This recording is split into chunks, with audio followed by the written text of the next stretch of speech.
श्रीकांतची जी इच्छा असेल तेच होईल. तू तुझं डोकं फार चालवू नकोस या बाबतीत.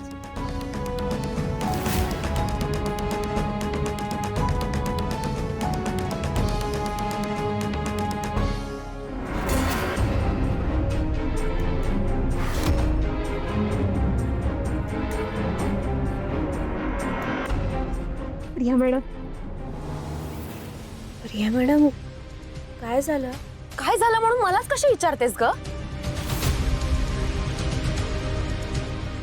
असं का बोलताय तुम्ही? माझं काही चुकलंय का? तुझं नाही, माझं माझं चुकलंय. तीच तुझ्यावर विश्वास ठेवत आले ना. मी मी मी काय केलंय? झालं ना सगळं तुझ्या मनासारखं? हं? तू तुझी सुनेची जबाबदारी छान पार पाडलीस. मी काय ते व्रत अर्ध्यातनच सोडून आले होते, पण तू तुझ्या सुनेचं कर्तव्य छान निभावलंस.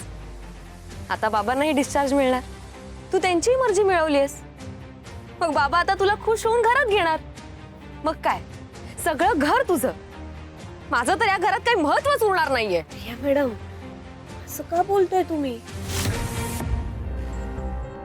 हे बघा, तुमचा काहीतरी गैरसमज होतोय.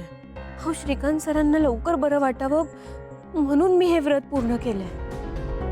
मला घरात घ्यावं म्हणून मी काहीच केलं नाहीये.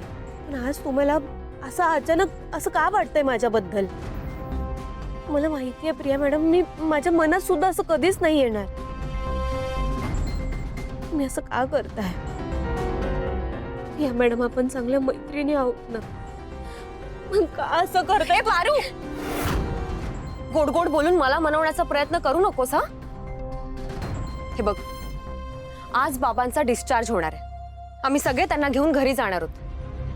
बाबा खुश होऊन तुला आणि आदित्य दादांना घरी बोलवतायत. ते त्यांच्या मोठ्या सुनेचा आणि मुलाचं स्वागत करण्यासाठी खूप एक्साइटेड आहेत. पण नाही हा, मी तुला आधीच सांगून ठेवते, इथून गेल्यावर तू आदित्य दादांना घेऊन तुझ्या घरी जायचंस. तुम्ही दोघं तुमच्या घरी निघून जायचं, आमच्या नाही. मला तुम्ही दोघे तिथे नको.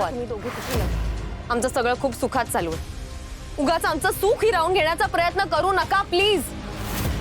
तुमच्यामुळे आमच्या घरावर एका पाठोपाठ एक संकट येतातच आहेत.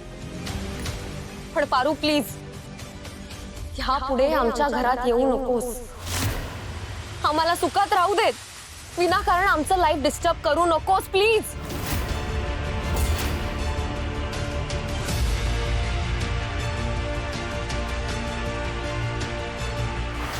मला तुम्ही दोघे तिथे नको. ह्या पुढे आमच्या घरात येऊ नकोस.